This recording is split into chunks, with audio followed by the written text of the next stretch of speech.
people in Switzerland giving up your evening, and I recognize there's Ted out there, and maybe a few other names I've seen before, maybe not. So, you guys wanted to talk about zombies. It's not Halloween or anything, uh, but I'm okay talking about it today. Wait, gotta close the store.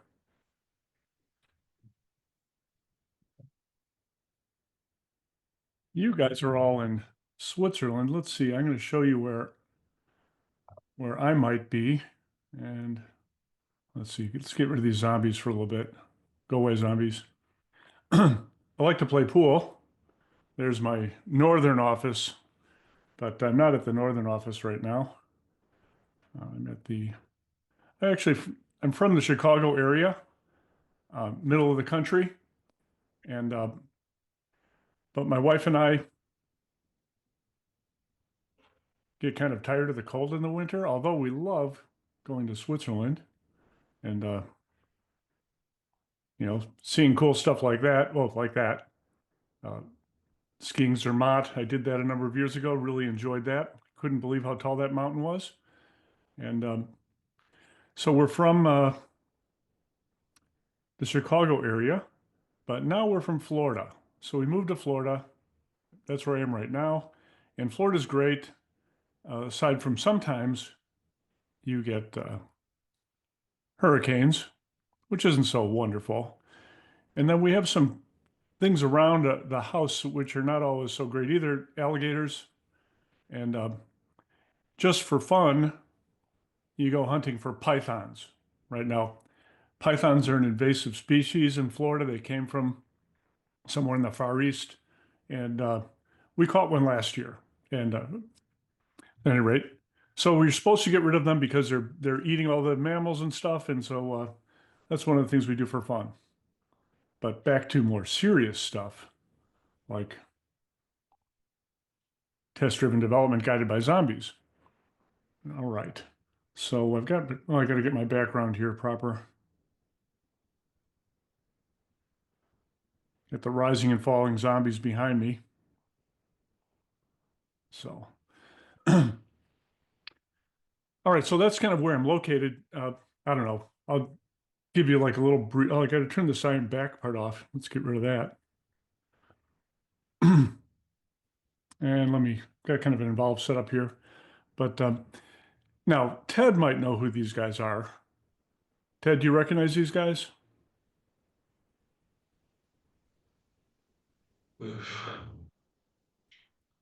I know I'm older than you. Sherman and Peabody. So I grew up with these two. There's Sherman is the boy, and Peabody is his master, the dog. The dog has a boy instead of the other way around. And Peabody could go back in time. And so I'll just take you back in time.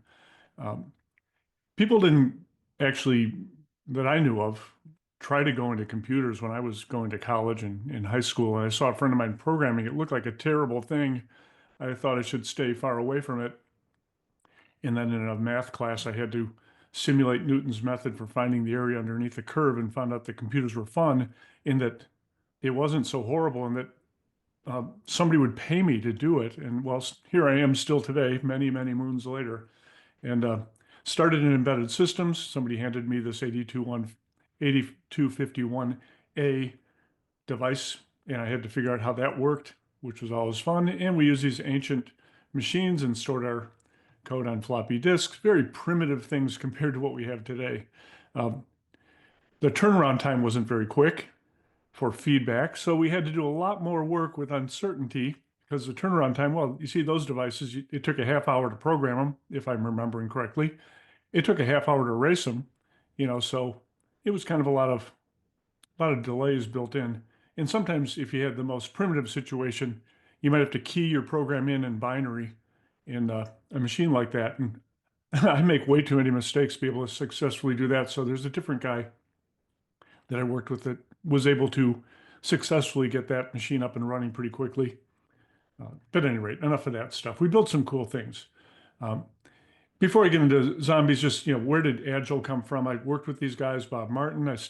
Friends of mine, Bob and Lowell, they were an Object Mentor, and they arranged the first extreme programming immersion, which happens to be about 25 years ago last week.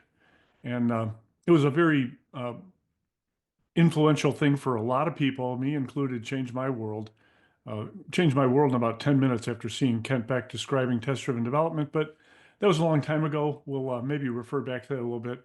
Agile Manifesto meeting.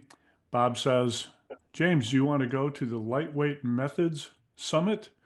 Um, and well, where is it, Bob? Snowbird, Utah? Well, you guys in Switzerland, if you haven't been to Snowbird, Utah, you guys might have the best mountains, but we've got the best snow. And you might want to go to Snowbird because it's unbelievable. The mountains are pretty darn good too, but yours are twice as big. So sure, I'll go. But anyway, that's how I got involved in this stuff. And one of the really weird things, if we're going to talk about zombies now, one of the really weird things here is Kent Beck would say, how do you start programming? Well, you write a test. And, it was like, well, what test would I write? I always have in mind something bigger than what they had in mind. They just said, write, back in immersion one, this is where this thing that happened 25 years ago, I learned this handy acronym. Some of you might know that. Do the simplest thing that could possibly work. All right, so you can't pronounce it, at least not in English. I don't know if there's a language you can pronounce it in. There's no vowels there, so that makes it kind of tough. So let's see, I'm seeing a note pop up here. You're supposed to make me the presenter, Alexander. I don't know what that means to me, but if you click on my picture, my camera feed, it should get big, doesn't it? No. Oh, okay, that's why you need to make me the presenter so that you can get a bigger picture. No, but you are the presenter already. So I don't know what's meaning. You already have screen to us. I'm already let's see. Yeah. Well, maybe I'll share my screen. Maybe that'll help. Yeah. So let's see, where is that screen? Window projector, there it is. Oops. Yeah. Does that help? I'm gonna pin. Okay, I say that it's on you. Okay. Changing the view. So I was just showing you my camera feed, and now, so, for zombies, I've got to wear ethereal clothing here. But anyway, so here's Kent back up there and Ron Jeffries talking about doing the simplest thing that could possibly work. And let's see, get my presentation back here. Add one behavior at a time. And when you can't think of the tests anymore, and when you can't think of any more tests, then you're done, which is way different style of programming than I would have ever dreamed. And do the simplest thing that could possibly work. What is that? And typically, those statements, it leads you to this really weird thing. And I just taught a group of people, and every new person to test-driven development has almost the same experience, which is, I can't leave this function yet. I didn't finish writing it. Even though just hard coding return true works, I might forget. My code's incomplete. And I said, you got to start getting good at procrastination and leaving your code incomplete. Your code will be incomplete until you finish the tests. That's just the way it goes. Still very uncomfortable about it. I'm going to back up a little bit. When I first saw Kent, where is that picture? Where's those words? Come on, words, come back here. No, not all that animation stuff. Write a test. There it is. Write a test. So Kent was writing a test in a test harness. And when in my 20 years of experience before that moment, in 1979 through 1999, we always ran our embedded systems code either nowhere or on the target. If any of you are any of you involved in embedded systems out there? I'm looking at your little camera thing. Anybody there? Wave. There's one. I saw one hand go up, a couple of hands go up. All right. So one of the things that us embedded systems engineers don't typically have until late in the project is the hardware to run our code on. And so I was used to us trying to do reviews and all this other kind of stuff so that once we finally have a place to run the code, that we can test it at that point, and we're going to do all these reviews so that there's no mistakes. Well, it didn't work.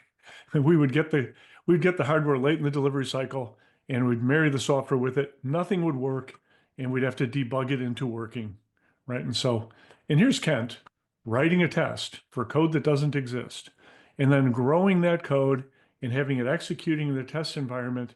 And I'm not sure if my jaw literally dropped, but it makes a good story.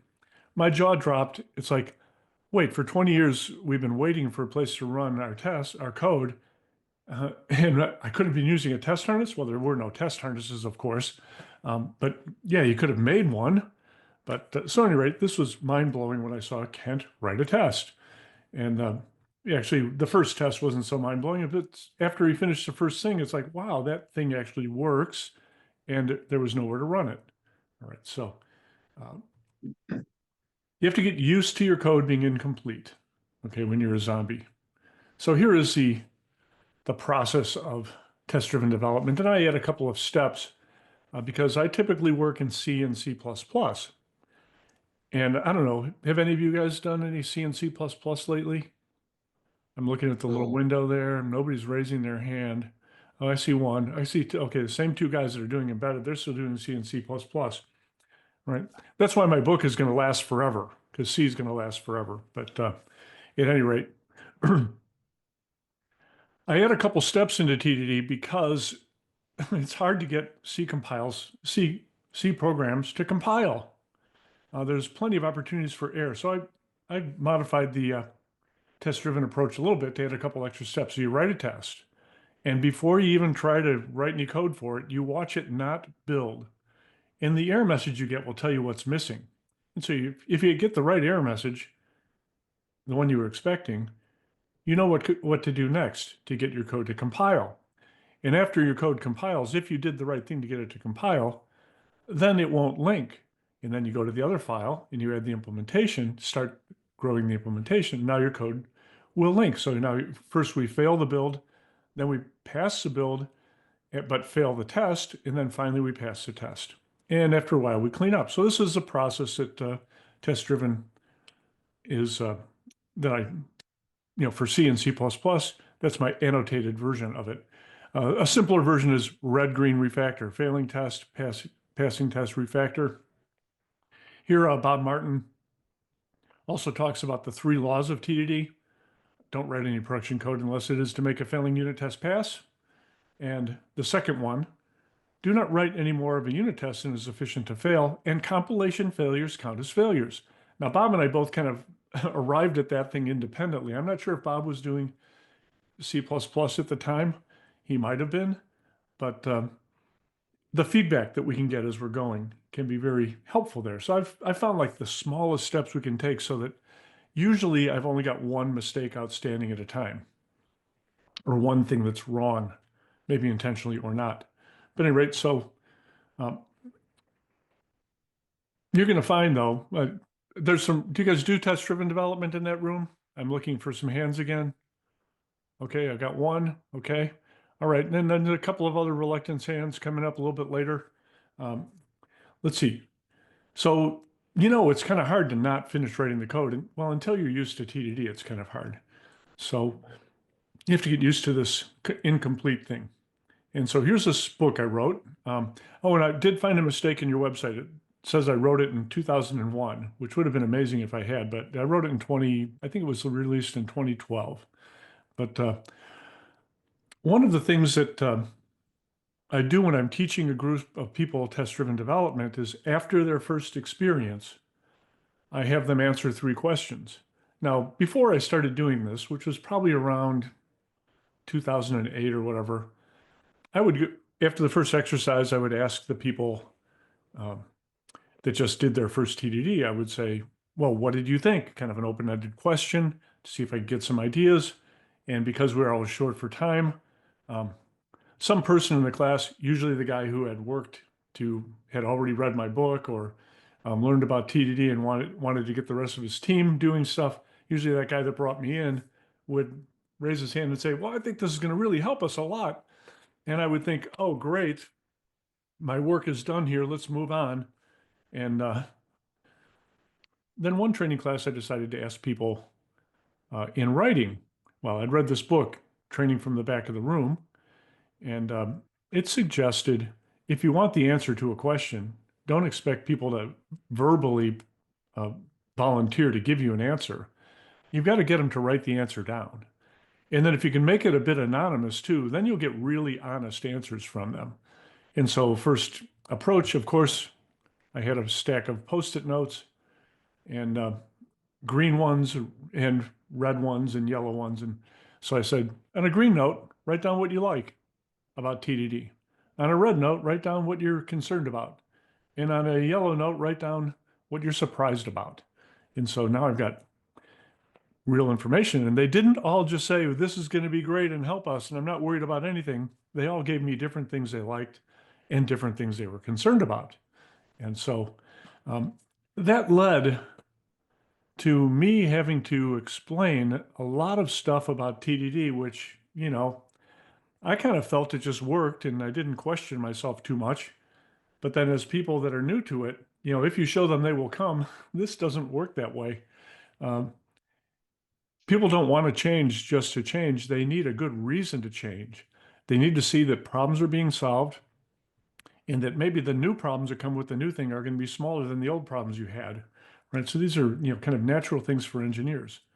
Now let's see. So here's some of the answers that I might have gotten. Getting the right tests written is not trivial. A developer may not be able to think of a complete set of tests. I won't know what order to write the tests in. I don't know when to stop writing tests. It's going to be difficult to write the tests and incrementally grow a solution. Um, am I sure I'm going to cover every corner case? I don't know what test cases to write. How can I be sure I have a complete set of tests for any piece of code? I felt like I was careening from test to test, out of control. And what if I overtest this code, right? That's wasted effort. And there's a multitude of other ones. And if you're interested in the last 100 or so of these, you can find them on my website. There's a link underneath the resources section, which would be attendee. Oh, no, maybe that isn't in there. Oh, never mind. Don't go looking for that. So, of course, when people were concerned with Kent and Ron, they would just say, well, just do the simplest thing that could work, as if everybody knows what that is.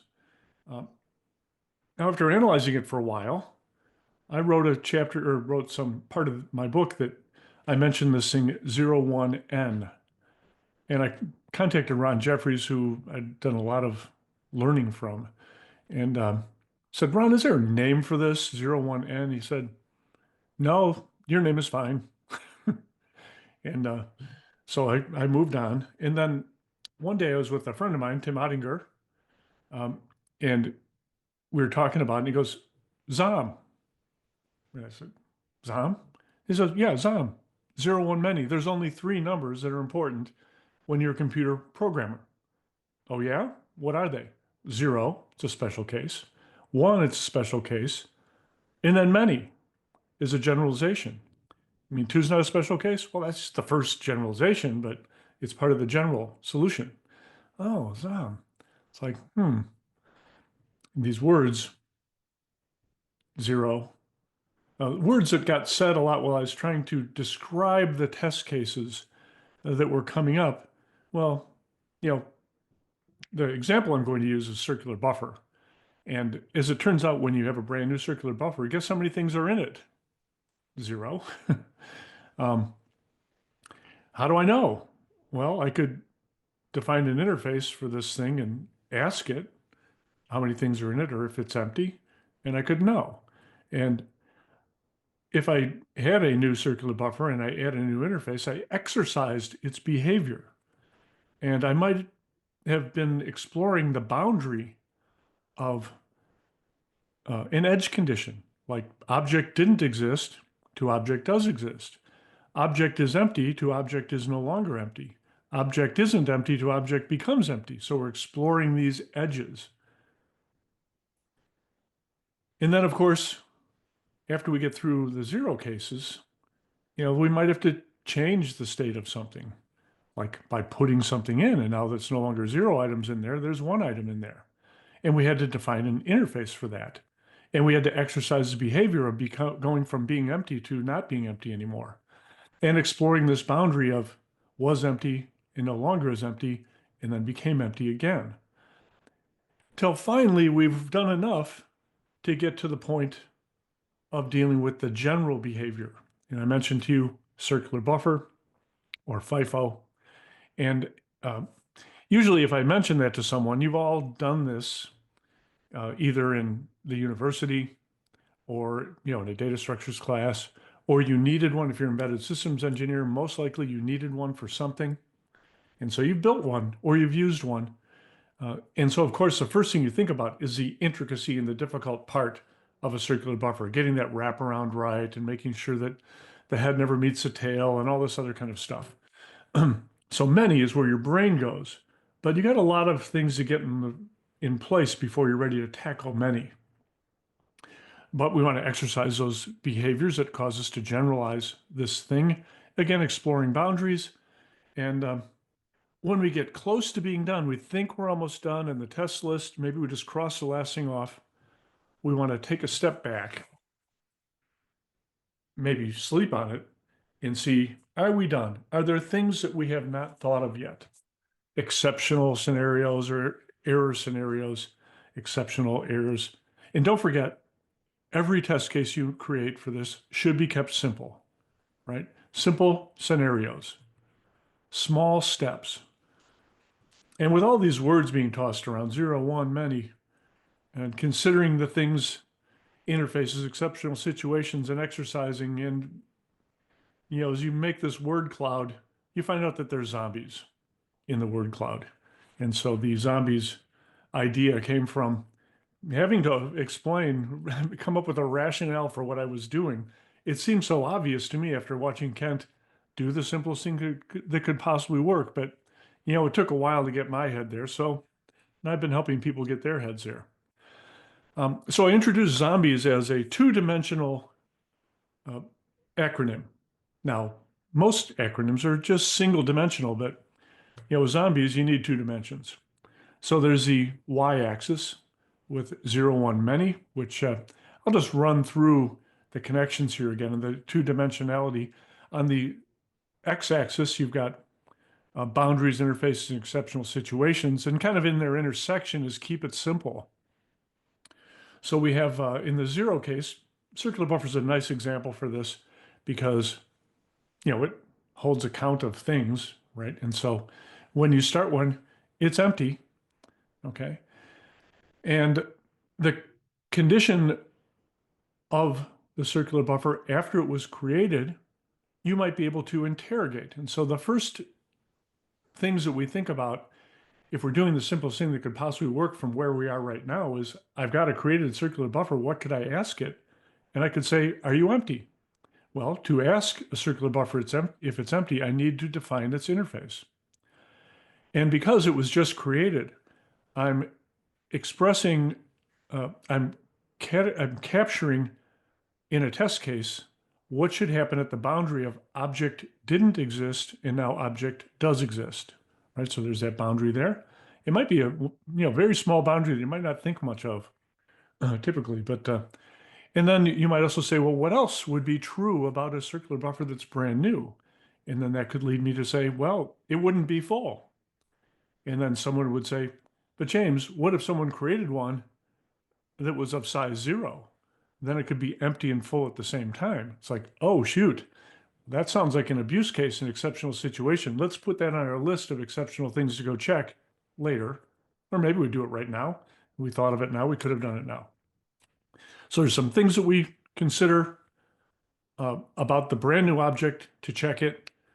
And then when we run out of those, a natural thing to do next would be to cause one of my simplifications from that initial thing to become more complicated by, well, let's put something in the circular buffer and make it so it's no longer empty. So it's not going to stay empty forever. So this will cause me to introduce a new interface and exercise the boundary from from empty to not empty. And once I finish that test and a little bit of implementation, incomplete implementation, I'm going to say, this would be a perfect time for me to take that thing out and to transition an almost empty circular buffer, a circular buffer with one thing in it, to be a circular buffer with nothing in it. Right? So that would be another one of my scenarios, and I would be defining an interface, and then I would continue. We run out of the ones. We would have defined putting something in and getting something out during this process, and we would have run out of those scenarios once those interfaces are defined. Finally, we get to many and start exploring the other behaviors of the circular buffer or of the whatever it is you're working on.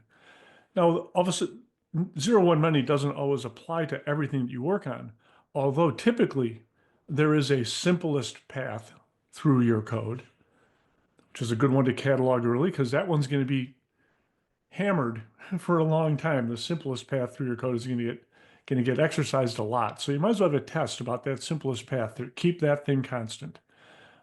So I can apply this idea in other things aside from things that have some kind of number of items inside. Although if you are creating some kind of a collection, it does lead you to an interesting solution, to a general solution to things, which is there's going to be parts of my code that care about one of these entities that's being held. And there's other parts of the code that care about how many of there are and how you access them, right? And so we've got this nice influence on separation of concerns. All right, so here, it's not mindless zombies, right? It's just a way to organize, okay? A simple and deliberate approach. Let's see, it's hard to stop thinking ahead. And of course, having just had a class this week and had some new people who were trying to apply TDD and writing 15 lines of code when hard coding return true would have worked. Okay. It's hard to not think ahead.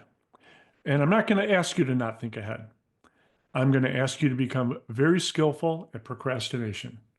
Okay. You got to get good at procrastinating, which means, yes, I know there's a bunch of code. I kind of can envision it here, but right now I can get away with return true and I'm going to return true.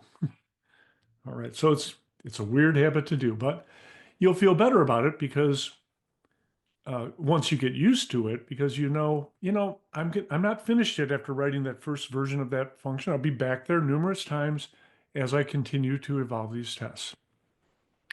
So here's our requirements.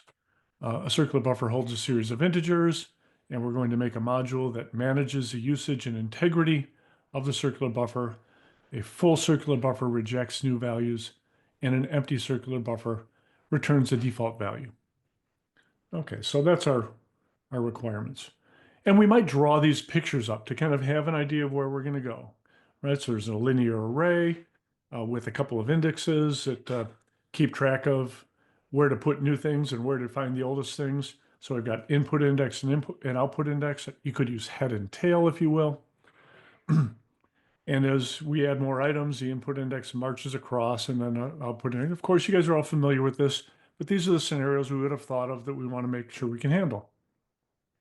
We would have thought about the interface that we want, and then we might have thought about the internal structure, and maybe we're wrong about the internal structure, but we anticipate some kind of structure, just to be marching the right direction. Now in C and C++, because refactoring tools are, not great. They're okay. C Lion's getting pretty good, I think, but it's really confused when there's macros around. So you still have to rely on your own intuition and diligence to keep code working when you're refactoring. So I do like to do a bit of anticipation to get me going the right way. And especially with interfaces, because changing interfaces can be painful. C-Line is making it a little bit easier, but changing interfaces can be very painful. So trying to get the interfaces correct even before we need the parameters can be helpful. Okay, so we thought about the structure, some of the special cases, the interface, and now we think of some of the tests that we'd want to do. And so I've got a list here. Now, these are not very detailed tests. I don't feel compelled to do the tests in detail unless I changed my mind on the current application, but I would want some tests around wraparound. It doesn't mean one test, it just means one or more tests about wraparound.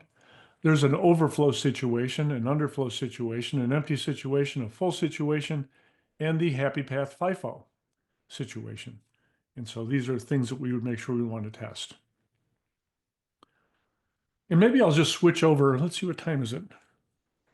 And I'm doing this for about another half hour of talking. Is that right? Yes. I'll kind of walk through the first couple of tests with code.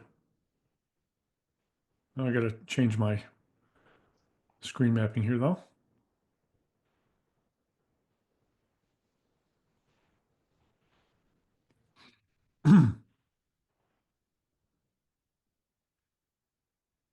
All right, so here we are with a unit test. I'm using CPPU test. I'm one of the authors of it. And we built it for people doing C, but it's written in C++. You can use it for both. And there's a test group. I'm not going to talk about too much of the under the mechanics, but before every test case, setup is run, which gets you a brand new circular buffer. And after every test case, the circular buffer is destroyed so that this first test here, which I'm just going to demonstrate that it fails right now because I want to make sure my test runner is running.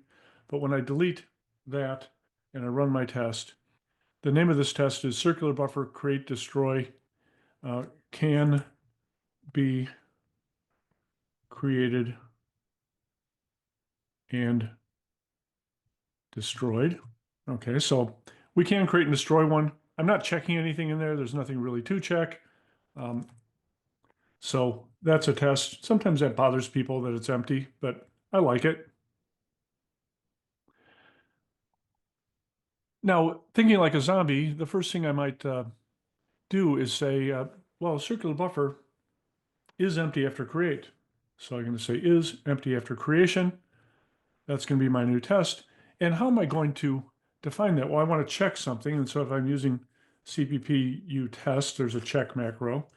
And I'm going to define circular buffer.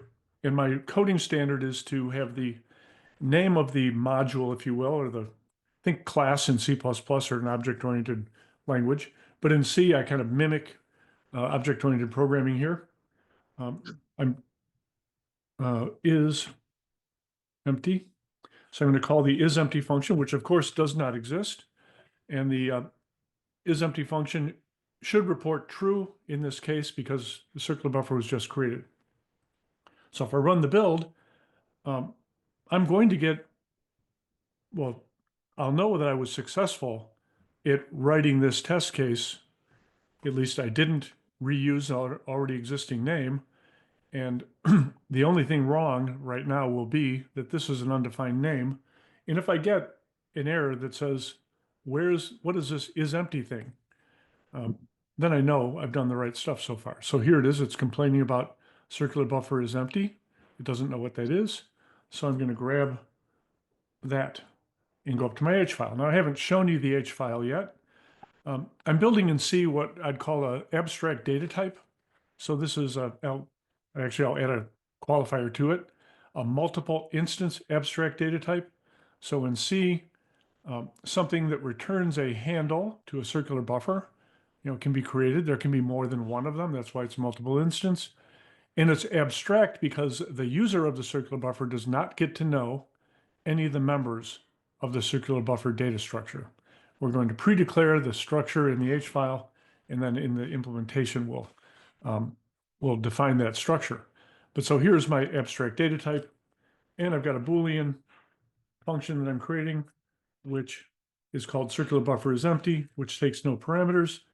And if I happen to type that correctly, and I have Boolean and everything else that I need, didn't forget any semicolons, I get a linker error. And I use that as a confirmation step. What I used to do in the beginning is make all three of these files all at once, and then I would chase around trying to find through the terrible error messages of C compilers, try to find where my mistake was. In this way, I can just always march through here and usually only have one mistake at a time. which I find kind of handy to only have one mistake at a time. It makes it easy to find it. And there is my linker error, which is buried in that noise there. You can see that it was linking. I can go to the, let's get rid of this thing. I can go here, and I can add this function prototype, and I can add the body. And because it's a brand new circular buffer and it's being asked if it's should be empty, I'll know if the test works if I pretend like the circular buffer is not empty, and if the test fails, I know that's a working test. And let's see if the test failed. Yes, there's a failing test right there. On line 34, failing circular buffer is empty after creation. And now that I could go double check that line number, and there it is. So now I'm confident that I'm in control of my universe, and now I can make this pass its test. And James's amazing powers of programming have just been demonstrated. He can tell if a function returns true. Let's move on. Well, other zero tests, right? So other zero tests is not full after creation. Okay, so I then would come in here and define the is full function. And now I've got a reason that the compile can fail. And we look here and we say there's no is full function. And of course, I've already got that, and I can morph this pretty quickly into a variant, which is full. And I could get my linker error. And there's my linker error. And now a lot like is empty, there is full. And if my test is correct, because I just created the circular buffer, it shouldn't be full now. It should return false. If my test is correct, it will fail. Oh, but my test passed. Now I ask you, did any of you notice when I made my mistake here? In the noise and the battle, it's real easy to miss one thing. And I've come to discover this is a big weakness of mine with copy and paste, and with anything really. If I think I'm done, I might be done, but usually I'm off by one. Famous computer programmer error. But if there's n changes in a copy and paste, on a good day I get n minus one. Except now I'm starting to get better at this, because with this tendency of myself to make copy and paste errors and almost get it right, it causes me to slow down a little bit. And before I push the test button, I say, did you get everything when you copied and pasted correctly? And my score has been improving. Now, I won't do any other planted mistakes. So any mistake you see me do now will just be a real live mistake. And now this is failing its test, as it should, because we're checking that the test case can detect the wrong answer. And I'm going to put in false here. And now it passes. Now, new people to TDD are going to write really elaborate things here for false. And I've seen lots of people anticipating what to put in here, and they almost never get it right. Very rarely do people get this is full right. It seems like it should be pretty easy, but at any rate. Well, let's just say I'm out of the zero test now, and I would go a little bit further, and now I'm going to typically key off of one of my hard-coded things is going to be a hint of where I should go next. Well, let's see. Is full. Okay, so if I want to change this to end up being full, I'm going to need to know how many items could be in a circular buffer, and I'm going to have to put that many items in before it's going to report that it's full. How about is empty? Oh, with is empty, I could just put one thing in. So the simplest thing I could possibly do right now would be to have a test that puts one thing in, and it should be no longer empty. So let's do that test.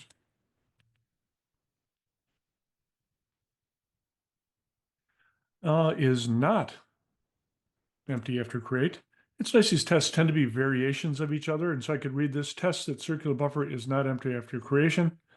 That's going to lead me to introduce a new function here called put, and of course, because of Douglas Adams, we have to use 42, and in my haste in the past, I would have pressed test, except now, because I make copy and paste mistakes, I'm going to put in false here because it's not going to be empty anymore. And let's run the build. And of course, it doesn't know what put is. And I'm going to demonstrate again my awesome powers of procrastination, because in the requirements, we saw that the put function could possibly be putting to a full circular buffer. And that means put needs to be able to report whether it's successful or not, so that the caller knows if they're in an error condition or not. I'm not going to get to that test for a while. So I'm going to, like I mentioned, my procrastination skills, I'm going to put a void in here. So I don't have to have a worthless return result for a while. I'll add the return result later when I need it. And I should get a linker error now with any luck. Let's see, is that a linker error? Yes, it is a linker error. So I'm going to grab that statement right there. We'll go to our implementation file and drop in our now known good signature, add a parameter value here, not a value. You have some curly braces, and if I don't do anything, this should fail the test. And I didn't do anything, and it did fail the test right on line 45 as desired. So there we are. Now, I need to think a little bit about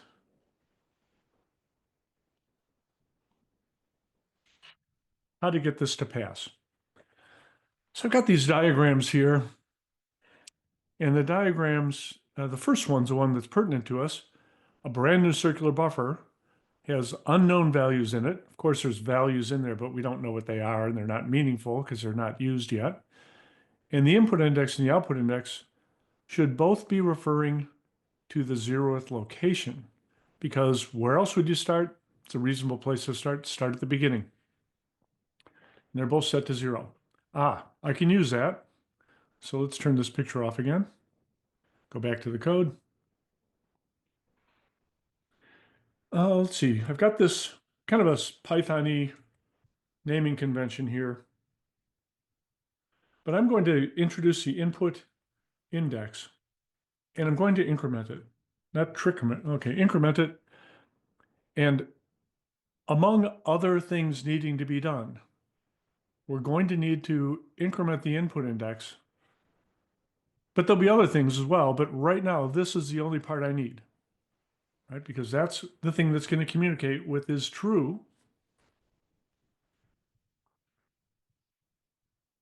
And if input index were equal to the output index, except we don't have one, the circular buffer would be empty.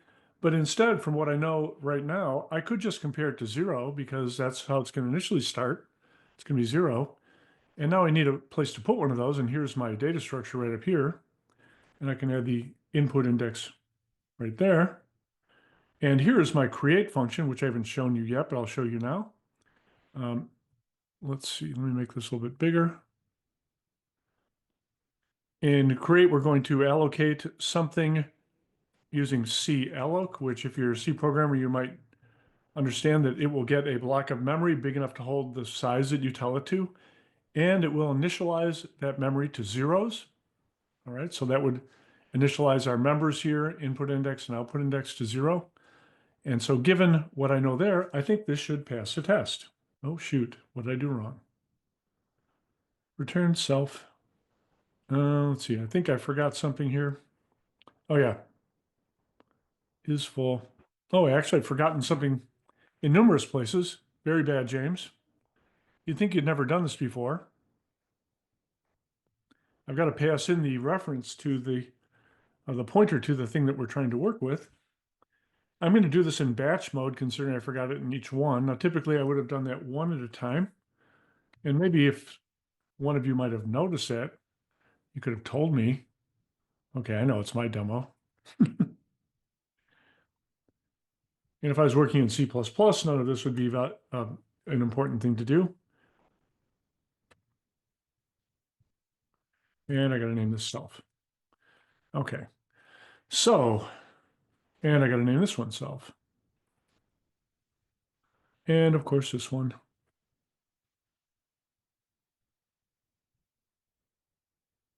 And run the build. Okay. So check. And then, of course, James screwed it up. Didn't communicate in these tests either. Like I said, you'd think I'd never have done this before. There's buffer.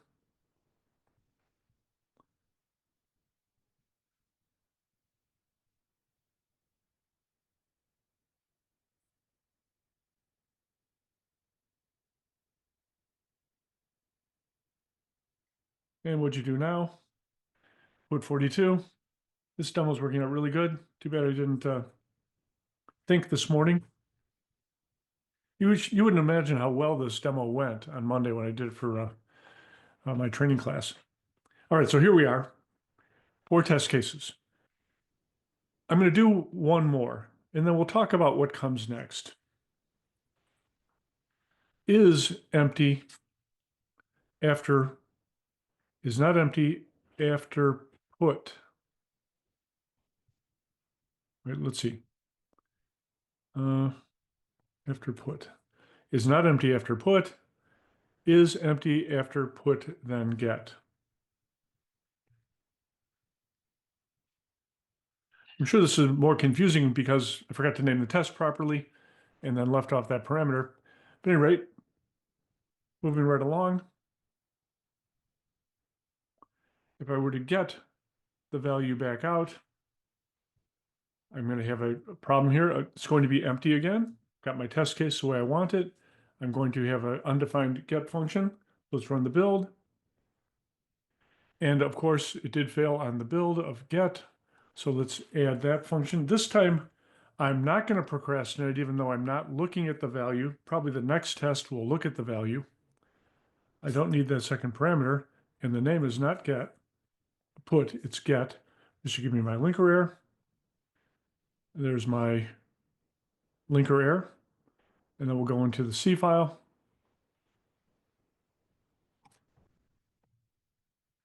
And we'll add the get function. And have a return value of type int and no parameter. No implementation, and something to return.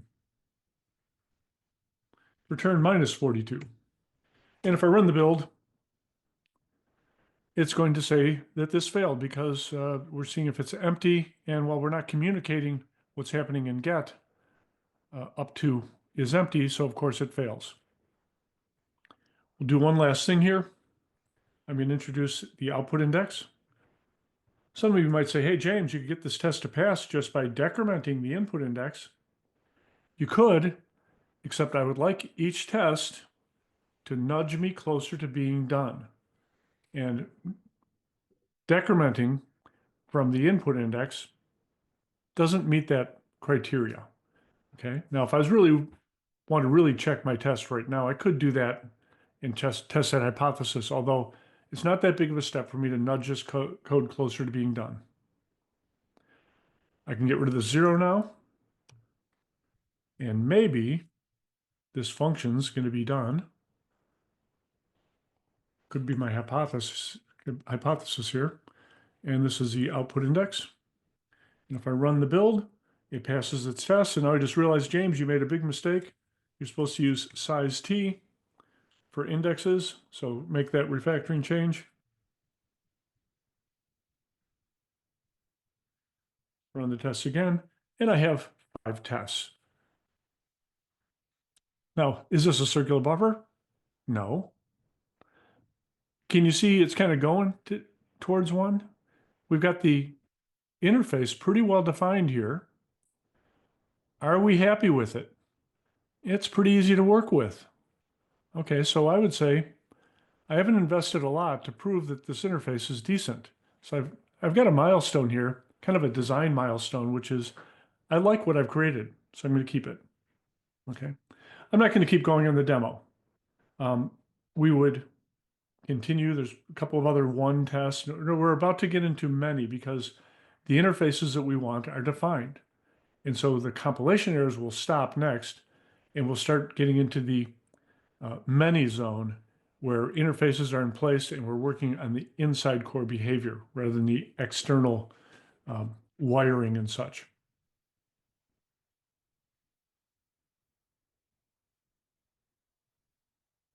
Let's go back over here. A few more things to talk about, and then I'll let you guys ask some questions. So there's some stuff. We're building this walking skeleton of our code. And it's even more interesting to build a walking skeleton that interacts with other parts. And so you're building a little bit of this, a little bit of this, and a little bit of this other thing. But here we're building the same, kind of the same idea, getting a skeleton started of the code under test. Skipping that stuff. So what do we accomplish so far? Well, we do have an interface. It isn't anything though. This code is so thin, these tests almost seem worthless. Although you're going to find out that these easy to write tests in the beginning are the ones that are going to save you later because, well, they're easy to get past right now while everything is simple. But those functions are not going to stay simple forever. They're going to grow in complexity, and little subtle things are going to break that you're not going to notice, cause you to do a manual retest. So, at any rate, let's see. Why do I have a robot here? I think I have a robot here because with ChatGPT being talked about a lot these days, I put this robot in before ChatGPT was being talked about in this presentation. But it seems like maybe, well, AI could probably pass these tests. Now, whether or not it would actually end up with a circular buffer when you're done, I'm not sure how much coaxing there would take for that. I don't know. I haven't tried it myself. I've asked it to build me specifically a circular buffer and to write the test for it in CVPU test. And it didn't do too bad. It produced it all in a batch mode. And guess what test data it used? It used 42 as its input data, which I thought was kind of funny. So I guess I'm not the only one out there writing circular buffers and tests for circular buffers that use the input data 42. The generalization that has to happen, right? So the beginning tests, there's so little code there, and the tests are so new and so few paths through the code, we can hard code things and get away with it. When we start to get into the many area, we're using each test as an opportunity to generalize the solution, right? And so that's, a different part of your brain being used. Okay, so the first of many, right? We could put three things in, and we've been relying on procrastination all along the way. Another procrastination as a C programmer I might do is hard code the length. And then later in the next step, introduce the customization of the length. So each concern gets added separately. By the time you finish this simple problem, there's usually 15 to 20 tests, which means there's 15 to 20 things that could go wrong with something this simple. And taking the time to surround us with tests is going to save you pain in the future. It seems to me when I'm on the 0 and 1 of zombies that I'm using different parts of my brain. Okay, now a brain scientist on Twitter saw this picture I posted once and goes, "That's not where that knowledge is in your brain." It's like, no, that's not what I mean. I'm not trying to be a brain scientist. I'm just saying when I'm composing the test, I'm thinking about interfaces and design. And then quickly, I'm forced, depending on what language I'm working in, to go draw on my other knowledge of how do I get this to compile in C or C++ or Ruby or Python or C# or Java or whatever I might be working in that day. And then the other part of your brain gets exercise for programming logic, right? And so you're kind of dealing with maybe your strengths and trying to use them one at a time instead of trying to use all three all at once. And that's how I end up with this cycle of get a compiler error, get a linker error, get the test to run and fail, get the test to run and pass. Now enrich the behavior, all using different parts of my skills and actually allowing you to relax while you're on the 0 and 1. It's kind of mechanical, 0 and 1, and you save your energy for the complicated stuff in the many. All right. So I'd like to have you reflect, and maybe we won't have time to reflect too much right now, but how do you solve programming problems? And it's been my observation when I get people to describe to me how they how they learned. It sounds like my story when I learned, which was some professor gets up there and shows you a program, starts writing on a board, writing out a program and showing you what the different pieces of a program would be. And then they say, well, now go write an operating system. Go figure it out. It's like, okay, well, we didn't start with an operating system. That was probably a year into it. But that was the first time I saw C. He said, well, here's a declaring of a variable, and here's declaring of a function, and here's this, and here's that. Go write an operating system. Huh. Okay, well, um, kind of a challenge. Now, with zombies and Uncle Bob's suggestions of the three laws, we can turn programming into a state machine, which allows us to rest a little bit while we're working, preserve some of our cognitive load, if you will, manage our cognitive load so that we can save our energy for when things get difficult. Okay, so there's this flow chart. Um, Here on the right is when we're in 0 and 1. When we're defining new interfaces, we're going to have to deal with compiler and linker problems. And once we're through interface problems, then we're spending more time. Here I get this picture again with motion arrows. And then when we're on the left side of this diagram, we're really in the many zone of enriching the behavior. Of course, the 0 and 1 on the right feeds to the left, but after we get the interfaces in place, then we spend most of our time on the left. And the red-green refactor, um, mantra of test-driven developers. All right, let's skip through here a little bit.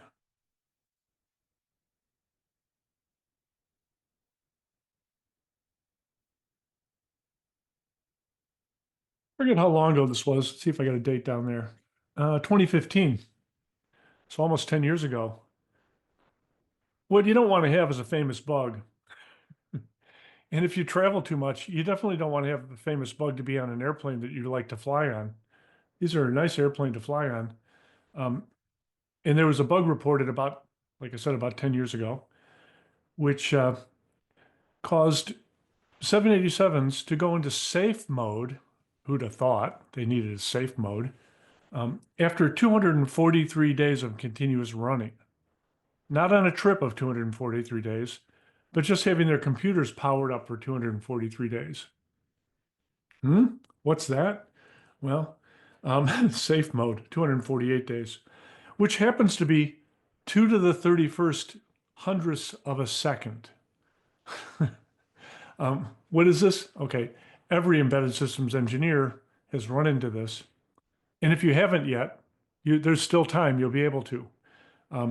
Counter rollover. And I think that if the person doing a time differential in the 787, if they had been guided by zombies, here's how this test driven would have gone.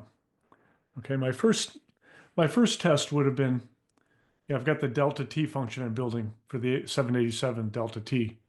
And if you give it two of the same clock ticks, you get back a zero. So 0 and 0, 1,000 and 1,000. Okay, cool. Same second, no time went by. Or same hundredth of a second, no time went by. And if they were different by one, okay, then you get back a one. And if they're different by 10, then you get back a 10. Okay, we're done. That's what the guy at Boeing said when they finished. I don't know what they said. Then they probably had to go through a gigantic review cycle or something. But they didn't take the step back and say, what could possibly go wrong? And then they would have written these other three tests if they would have thought what could possibly go wrong. What's the maximum 32-bit integer I have to deal with? Okay.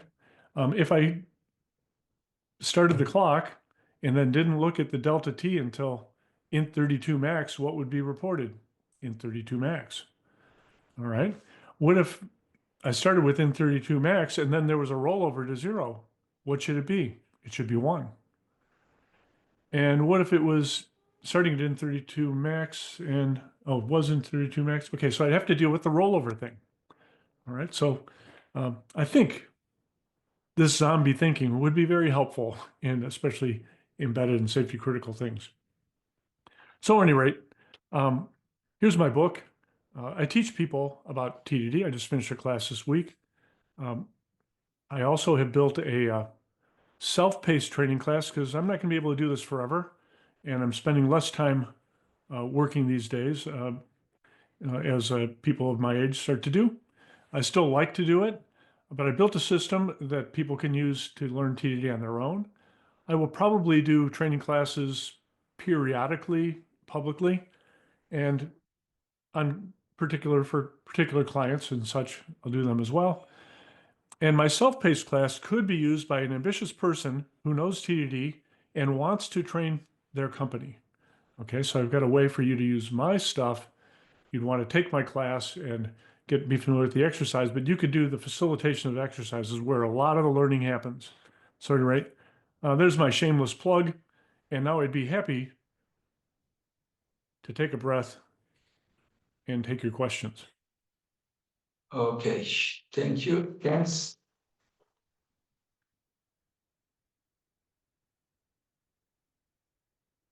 So, any question?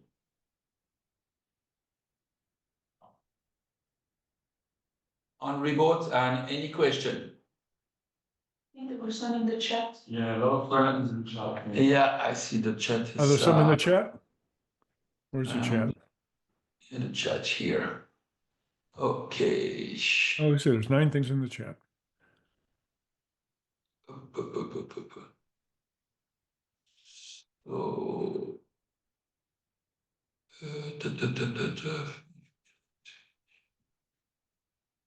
Yeah, so Ted is observing that the small steps are hard to get used to. Yes, it is. Even for an experienced guy like Ted, who's been doing this for quite a while. Okay, let me go to the top of the list here and see what we've got there. Okay, so Wayback Machine. This is a bug, no test. At what point did I hit? Was that steps compile instead of build? Okay. All right, yeah, so build, compile, yep. Hard to stop coding ahead. Let's see, I love this approach, the evolutionary design within the scope of one feature. It feels like a very helpful mental model, thinking about the feature as an interface. Um, you're taking the simplest case where you to where you want discrete steps. Exhausting all test cases, edge scenarios, only focus on the current stage of the interface. Yeah, that observation really is so important to being able to relax while you're programming. I know in the old days where you'd have to keep track of all those details, and then when you're finished, you're like, I sure hope that really works because it seems like it works, but um, you know, maybe I forgot something. The test list, yes, you got to have a test list. Is this strategy applicable to interface with a high number of parameters and complex data structure, as is often the case with management applications? What are the lessons learned? Well,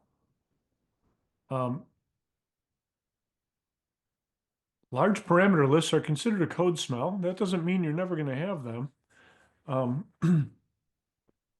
And complex data structures.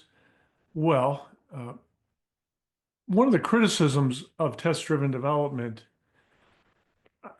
maybe I'm going to get around to answering this question, or maybe not. You might have to ask a follow-on, but one of the criticisms of test-driven development is every time I see someone demonstrate it, they're always doing something simple. And a few of us came to the realization that maybe, well, yeah, true, this is true. We use simple examples. And then my code tends to be pretty simple too. I'm just wondering if you want to have simple code, is it possible that you can keep having simple code? And I've got some other friends, Ted, I think you probably are going to be in this camp too, is you can keep your code simple if you try. It's not easy to keep it simple. There's going to be all kinds of things that try to make it complicated. And maybe the business is complicated. So maybe you do need a lot of parameters. So I'm not sure about your domain. What you may see in your long parameter lists is groupings. You might say, the first 5 parameters are about this aspect, and the next 5 parameters are about this, and these 3 are about this other thing. And I noticed, helping people refactor in, the early days of this, I'd go look at their code and I'd say, you should, this thing here is a different idea. That should be its own class. And the person would kind of go, well, how do you know?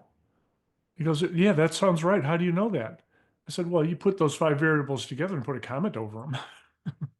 You knew they went together. They should be a separate entity. All right. So um, maybe it's possible to avoid some of this. Maybe you can't always avoid it. I don't know. I wouldn't claim you could always avoid it. Um, but maybe you could avoid some of it. And it's always kind of funny when and I saw Kent Beck doing TDD in Java back in 1999, and then I decided, oh, you can do it, and we should be able to do this in C and C++ too. And I'd go talk about it in a conference to embedded systems people, and they would say, you can't do that for embedded. Embedded is special. We have to interact with the hardware, and blah blah blah. You can't do that. You could never do it for a device driver. Blah blah blah blah blah blah blah. And yes, of course you can. Okay, so I'm not sure management applications are special and medical applications are special and you're all special, but maybe it doesn't matter. Well, it matters, of course, to us that we're special, but it might not matter about the applicability of TDD. So I don't mean to say your concern isn't real, but maybe it isn't. Maybe the complexity doesn't have to be there. So um, I don't know. We could look at a particular problem, but we don't have time for that today. All right. Okay. And I'm sure No. there are things where this, it's going to be unmanageable. And maybe that ends up being a different, something with a lot of parameters might be a different kind of test, because maybe those lots of parameters turn into underneath a cascading of other concerns that could be separated. And so maybe that facade exists, but maybe the underneath part is a part that's more interesting to test. I don't know, but if we looked at a real problem, I could have something to say about it, but not a, imaginary one. I've got to just use my imagination. Okay, thank you. We Sure. have a Romain? question. What strategy would you have to figure out what could go wrong? What would be the edge cases? Do you have a go-to strategy for that? Could you say this again, please? It's far from the microphone. It's a little echoey. Yeah. Do you have a strategy for finding out what could go wrong in your code, writing your tests? Well, one strategy is I make a mistake in the test and then the production code catches it because I don't make the same mistake in the production code. And it's been my experience that this happens all the time. Okay. I make a mistake in the test, but I don't make the mistake in the production code, and that works. Another thing that might happen is I might be wrong about what the code needs to do, in which case I make the test that says, code, you should do the wrong thing. And I make the code also do the wrong thing because I was wrong. And that's exactly what I would expect to have happen. If I don't know what the code is supposed to do and I'm wrong about what it should do, I will make the code and the test wrong. Now, what can I do about that one? Okay. What I can do about that one is I can have someone else look at the work. Maybe I would work with someone else and they would say, hey, wait, no, that's not right. Or maybe we both agree it's wrong. I mean, we both agree that it's correct, even though it's wrong. And maybe that turns up later in a bug when things are interacting. Circular buffer, if we continued that exercise, we would, one of the rules is if you go into overflow, ignore new values. And maybe the absolute wrong thing to do is to ignore new values in your application. Maybe some applications ignore new values is fine, but other applications, real-time control or something, ignoring the new values might be dangerous, in which case we want the new values. And we didn't discover this until we put the system together and now this robot arm crashed into something. And it's like, oh, shoot, I wish we had the new values of where the robot arm was instead of the old ones. And so we'll find a way that way. Another way I find my problems is I don't go to the code again for a little while, and then I go back to it. So for my website, for instance, it's a Ruby on Rails application, and I wonder who got the keys to my code, because I go into one of these functions that I used to understand, and I look at it and go, I wonder who wrote this. And it's like, I'm the only one with the keys, so it was me. I can improve that. So coming back, having a fresh set of eyes, you can maybe see things differently.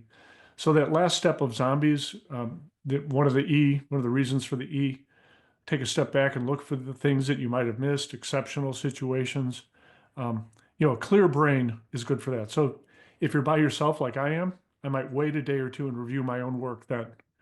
Have you ever written several paragraphs and getting ready to push send, and then you decide, no, I better read them? You read them and find 10 mistakes. Then you read them again and find 3 mistakes, and read them again and find 2 mistakes. Then do text to speech so you're sure that it worked. An important email, I might go through those steps. So, there could be ways. I don't know. I'm hoping that was at least related to what you asked. Thank you. Any other questions? Okay. Yeah, I have one. I have one. Can you hear me, James? I can hear you so far. Yes. Yeah, thanks for the talk. It's very interesting. So in terms of embedded systems, do you have any thoughts on how TDD could help you, or is limited when you have to deal with time varying inputs that you have no idea when they're going to arrive? Sensor data interrupts that happen at the same time, this kind of problem. So one is time as an input. Okay. And the other question is, what about interrupts and concurrency? Is that So maybe capture that's that? 3 questions. Yep. Okay. Yeah. So in a way, time is just a function call. Okay. So in my book, we actually, there's an example in there in the later part where I'm dealing with, the example is home automation. And in this example, it's a simple usage, but it gives the idea of how do we deal with time in an embedded, in a off-target testing situation where I don't have the clock.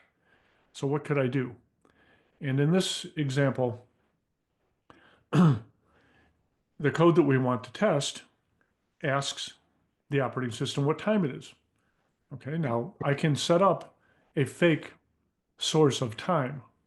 Okay, so if I call the real function in the operating system, I might be kind of in trouble and have to use whatever the real time is.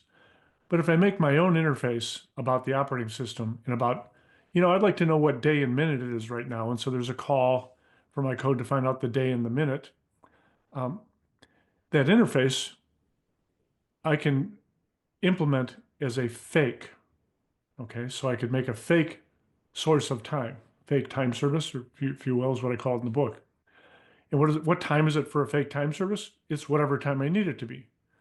And so I might set up a scenario that says, have light 13 scheduled to go on at 8 o'clock on Monday, and pretend that it's 8 o'clock on Monday, and trigger the scheduler to wake up and look at the clock. And what does it do? It turns on the light. Pretend that it's 1 minute before the scheduled time.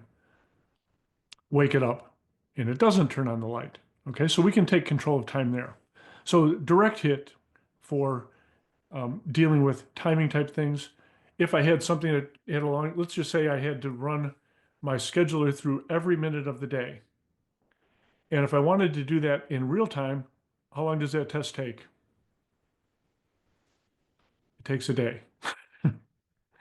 If I wanted to run that test running through every minute of the day in an automated environment with fake time, how long does it take to run that test? Well, it probably runs in the blink of an eye, because fake time could be created to, every time it's called, to auto increment the minute. And so every time you call it, it's a new minute. And you could run through that whole day and see how your thing behaves over a whole day's time. So we can take control of the clock. Now, race conditions, that's a harder thing. Okay. TDD doesn't help you directly with race conditions. How TDD helps you with race conditions is, well, shoot, we didn't think of that race condition. We've just debugged it down to knowing that there's a race condition. Now I need to make some changes to my code to help it avoid the race condition or prevent the race condition, and all the other stuff it used to do must still work. Okay, so where TDD is going to help with that is not particularly with the race condition itself, but with and everything has to keep working after I fix the race condition. Okay, it is possible, although probably not that practical, to write tests that can cause races. Okay, but not really that practical. I was at a conference I don't know, 15 years ago, and I want to say it was Keith Braithwaite who did this example. It might not have been him, but I just associate him with it. He had instrumented the Java machine to cause an interrupt between every virtual instruction in the Java machine and go do something else to cause a race problem. And he could do this activity, and he created a situation that caused the race, but it was computationally impractical because of all the interrupts that they had to do to the VM and all the processing squeezed in each one of those interrupts. It took a real long time to run any of these tests, so it wasn't really practical. Now, if you're concerned about concurrency problems, I recommend the Pragmatic Programmer's book, the 7 concurrency models in 7 weeks. And as an embedded systems programmer, you'll recognize the first chapter in that, the first model, which is usually what us C and C++ programmers do.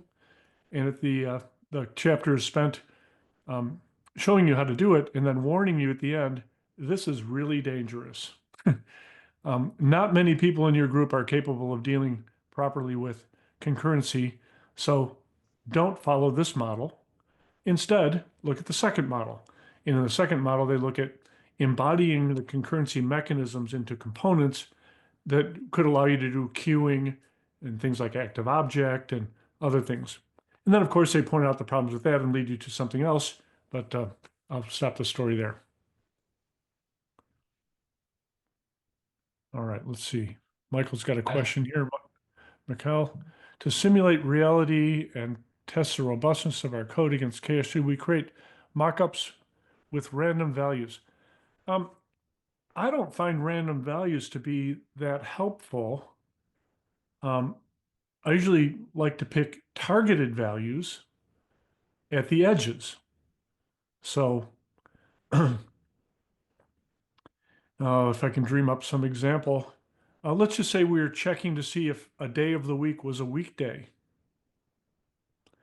Now, for me to find out if the day of the week check works, I might not want to feed it random days, but I'd probably like to feed it Monday and Friday to find out if the function is weekday returns true. And I would want to feed it Saturday and Sunday to show that is weekend returns false. And I wouldn't really feel obligated to test Tuesday, Wednesday, and Thursday because they're inside the range of Monday to Friday. Right? So random might not be valuable. Maybe there's some other situation where random is valuable.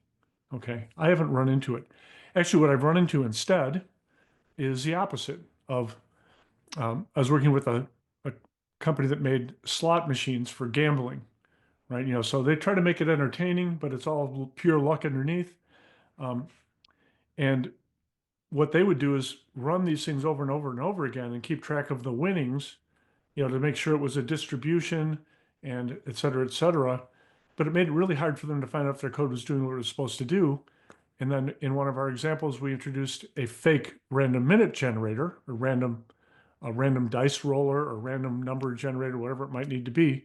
If you introduce a fake randomness, you could design the sequence to exercise the code the way you want. And I do that in the book with the random minute generator. So I'd actually, in any of the fakes, you say mockups, I think you mean generally test stubs, test doubles, random values, maybe, I don't know. In TDD, I wouldn't normally do that. Now, I was working with some guys in the space industry, and we were doing the circular buffer example that you saw, and we were test driving, and then I stopped by this one person who was writing loops in their test to run through lowest int to highest int and putting it and getting it out of his circular buffer. And I said, why are you doing that? He said, oh, we have to follow DOD safety specification, blah, blah, blah, blah, blah, blah, blah, which says all valid values have to be accepted and tested, to pass a certification. And I said, okay, well, that's interesting. What I recommend you do is do your test-driven tests in one thing. And if you need these every single possible value and random value thing, put that in a separate test, right? And call those the DO whatever uh, uh, acceptance criteria you needed that to be. So put those separate from the other ones. Have your ones about, that you needed to get the behavior right there, and have the ones for compliance over here. The compliance ones are going to take longer, so I don't want them bundled up with the other one.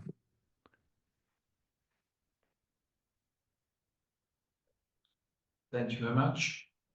And yes, anything else? No, site is fine. There is a raised hand from Alex. Alex, yeah, Yes. go ahead. Thank you. One question. What about major refactorings? If you have that many tests, I mean, with test-driven development, you have for every line of code more or less tests that you created that way. So what was your biggest refactoring, and how did that went off with the compiler and the red arrow markers in your IDE? Yeah. Okay, well, I'm going to open up a little example code here. Where is it?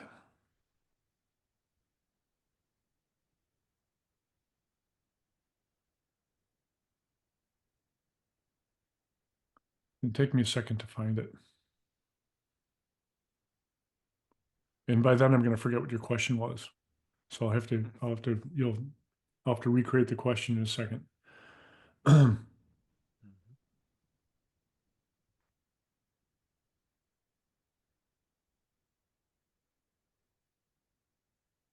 Okay, that's what I want. Okay.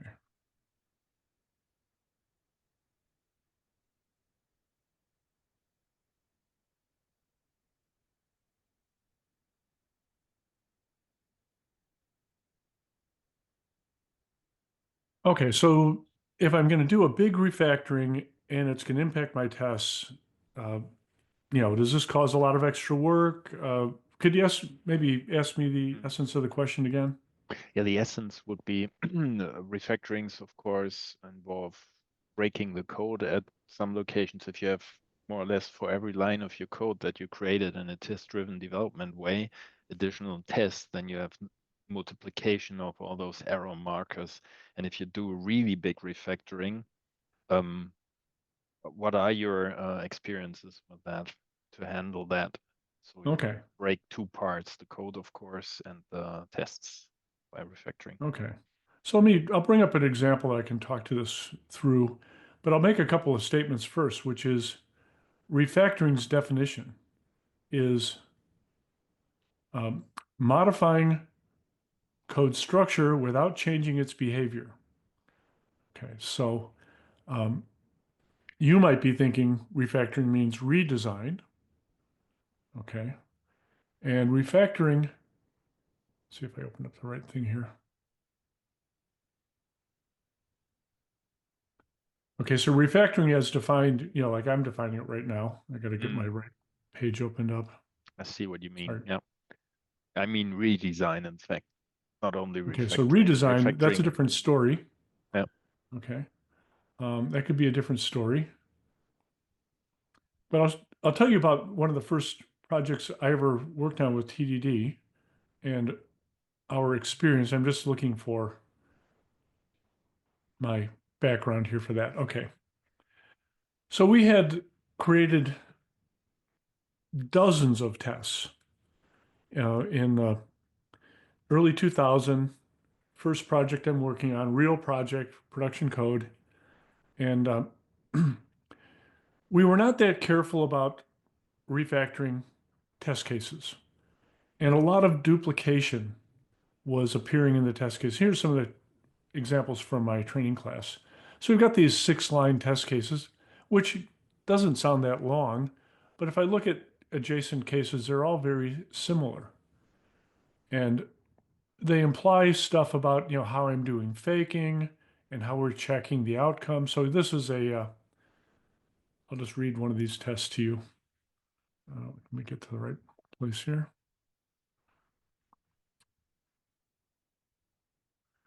So given light 13 is scheduled every day at 1200th minute of the day, if I set up the fake time to be Friday at 1200 and the scheduler wakes up, then the last light that was controlled was 13 and the light state that it was left in was light on.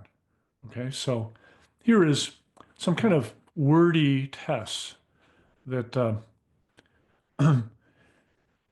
if I change how I'm doing anything under the hood, I've got to touch every one of these tests. Okay, so that's not good. In the first project we worked on, we had a lot of duplication between the tests. And then the next iteration, we went in and brought in a new feature, and we discovered it's going to cause us to change the interface to some of the production objects, every one of them that we'd already created already. It's like, oh no, we're going to have to touch every one of these test cases. And the guys I was working with said, see, we told you these test cases were going to be more trouble than they're worth. And considering I wasn't ready to give up yet, I noticed that it was our own fault that we're going to have to touch all the test cases because we didn't do any refactoring. We didn't dry out the tests where we pulled things that are similar ideas together and then extracted them into helpers so that each idea was in one place. Okay. And so we got good at refactoring our tests and didn't experience that again. Okay. Many people, I hear their story of TDD. They ran into that problem the first time and they wanted to give up anyway, so they give up. So me, I wasn't ready to give up yet. And I decided, I think this is valuable for us. And I think what we're doing is making a mistake here. And so we figured that out. Now in a redesign, does your redesigned code, is your code that's going to be redesigned, does it have tests already? If you create it in a test-driven way, of course, then they are all there. Yep. Okay, if it's created test-driven, okay. So you might have to, one of the ideas here that you want to follow is it's easier to keep a system working than to fix it after you break it. So if you want to do the change all at once, you're going to probably find that that's painful.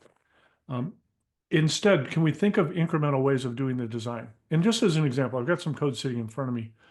What if I was going to change this signature? And we've got, let's just say in the production code, there's several clients already calling this function. I've got it in several dozen test cases. How do I go about changing this signature? Well, if I had the refactoring tools and my whole code base available within them, I could do a refactor the parameter list, but usually I'm not in a world where I have that. So what would I do instead? Well, in my new test case, then I'm going to deal with that. I'm going to introduce a new function here, make a new name up for the new function, and it's going to be something stupid like add turn off 2. Okay.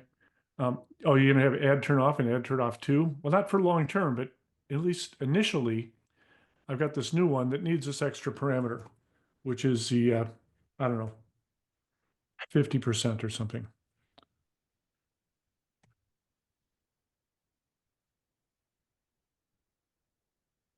Good typing, James. Got a lot of stuff in my way here. So maybe I needed a new parameter here. So I'd first get the new idea working and maybe mine existing code and that sort of thing to get the new idea working. And then I would start to transition the old code into the new, right? And so I got to find ways of keeping the code working because it's easier to keep a system working than to fix it after you break it. And that is essentially the mantra of a test-driven developer, is you don't want to break the code because then you don't know how you're going to get back to working code again. So you have to find ways to do it. And it's a matter of, growing skill. Here's the story of my website. I kind of hacked it together to find out what I wanted. And I'm no web developer. And so I had a Ruby on Rails system, and my son he's really good at JavaScript. And so every now and then he'd help me hack in a new solution. And once I had what I wanted, then I could kind of clearly after that see the a design that was going to support that and be very flexible for the kind of changes that I'm anticipating for my automating of a training class. With the new design, I started to build the infrastructure, started to test drive the pieces. And then if I had chunks of logic buried around different places in my test driving, I would end up extracting that logic and pasting it in the new place, commenting it out, and test driving it into existing so that my new area of code is fully tested. Okay. And now if I want to add more variants of my exercises and activities and presentations and such, it's all very well tested and kind of boilerplate because it's very easy to just make more variants of the same thing I've already done. So maybe this mining idea might be helpful to you. I don't know. And then you obsolete. And I think now that I'm talking about it, I realize I haven't deleted the old tree of code that I don't need anymore. I keep thinking that, well, I know I don't use it because there's no routes to get to it. So maybe today I'll delete that code. I'll be brave enough to do that after talking to you guys. Other questions? Other questions? In Yeah, fact, no. I even have another one. Recently, I read this book, Philosophy of Software Design by John Ousterhout. I'm not sure whether you know him. He had No. a short chapter, or not chapter, even only 3 paragraphs about test-driven development, and he came up with a quite pointed criticism with which I do not agree, I would say, but I would be interested in your take on that. That's like 6 lines in a book, if it's fine for you to What's his read it name? out. Sure. John Ousterhout. It's called A Philosophy of Software Design. He's a professor, I think, in California. Was quite interesting book. I got recommended, I think, 3 times, so I decided to read it. And yeah, he had some chapter software trends where he had this little paragraph about test-driven development. So too much. The stuff that I want to show you is shorter than the stuff that I just talked about. So he states the problem with test-driven development is that it focuses attention on getting specific features working rather than finding the best design. This is tactical programming, pure and simple, with all of its disadvantages. Test-driven development is too incremental. At any point in time, it's tempting to just hack in the next feature to make the next test pass. There's no obvious time to design, so it's easy to end up with a mess. I do not agree with that, that harsh wording, but Okay. what's your take on that? Well, I don't know what his experience is, but it sounds to me like someone that hasn't done it in a serious way. Um, and I would find that my experience has been the opposite of that.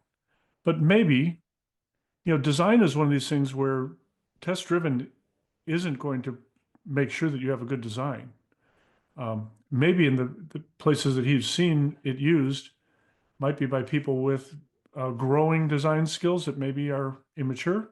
I don't know. My design skills were pretty well established by 1999, having spent a lot of time with Robert Martin for 19 years before then in object-oriented programming and that sort of thing. So my instincts for design are good. At least I think that they are. They seem to be pretty good. Now I can understand his perspective, but I think it's a misconception. The second part of my let me go back to this. My next question here in this presentation, let me see. So, but sometimes you don't know what code to write, which is kind of related to what you're talking about. My story here is a little bit related to what you're talking about, which is sometimes, we need to make progress on something that's unknown to us.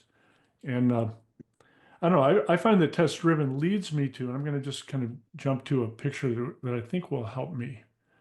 And so I definitely disagree for me in his analysis. I worked on this project. There's a link in my on my website you might be able to find somewhere about this presentation here. But I was building this multi-layered thing, a proof of concept basically, to get from an analog to digital converter up to a tablet and have water pressures reported through this network of water pressure sensors to get up to this user interface. And there's a lot of unknown things because we're using third-party IoT.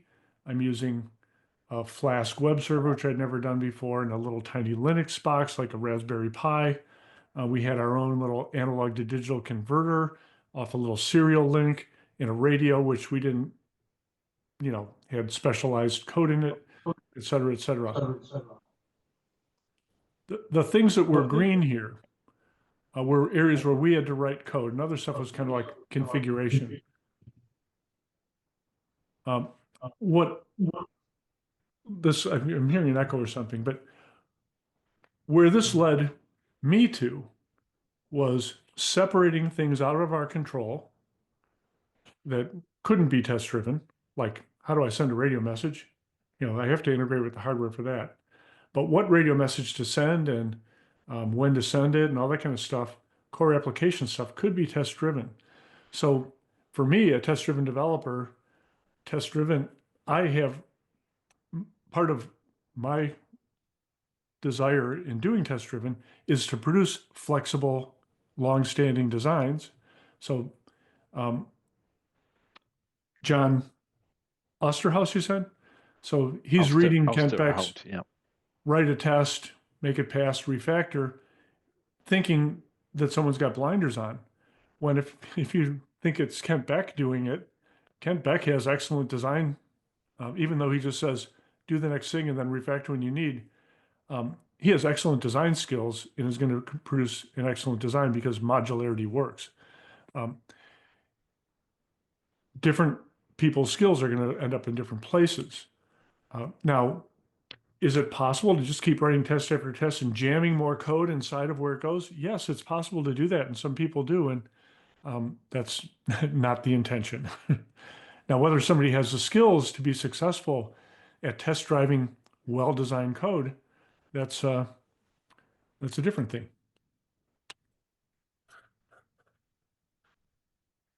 So no disrespect to Mr. Usser, I'm sure he's an accomplished individual, but he just might not really know because he hasn't done this. And I would say different people are going to have different results.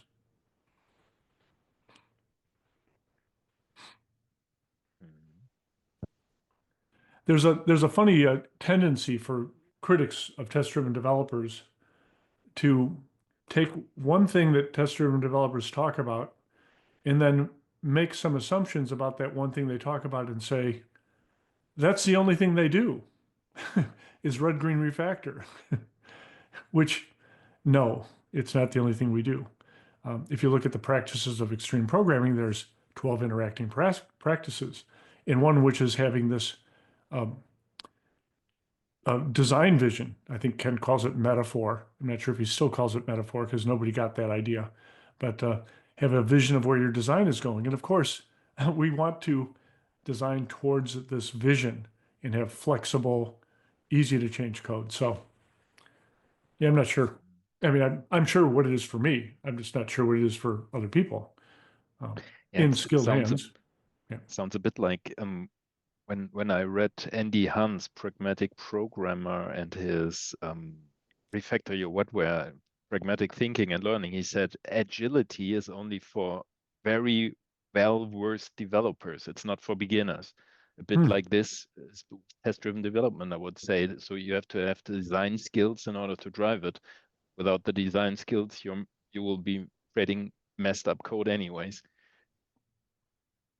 Yeah, I mean, it does take, people don't always see what might be simpler.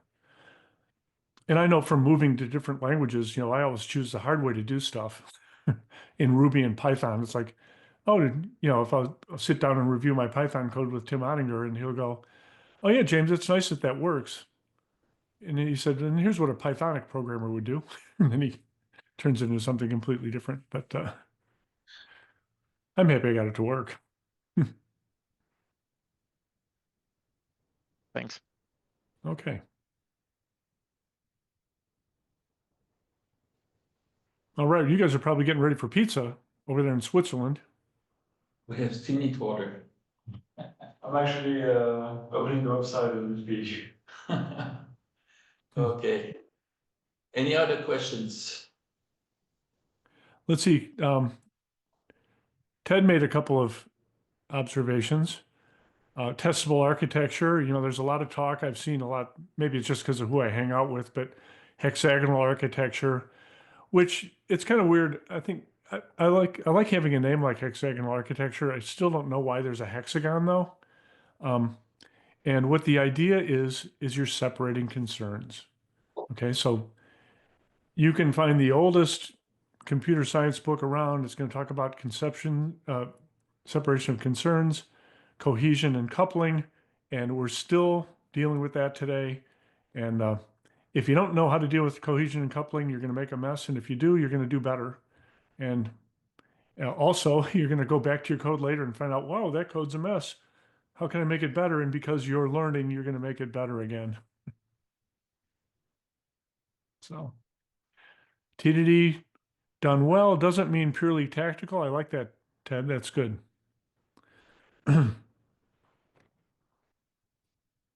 All right. Well, thanks, everybody.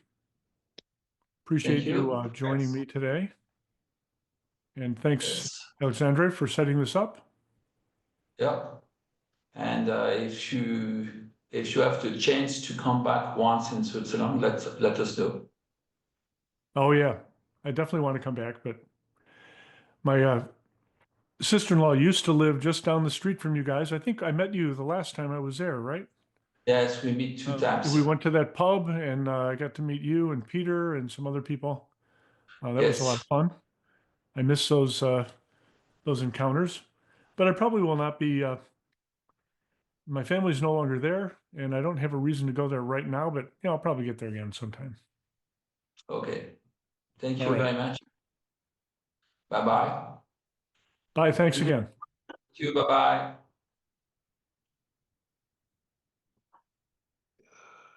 Stop recording. Stop record. Stop recording. No, it doesn't want to stop. Yes.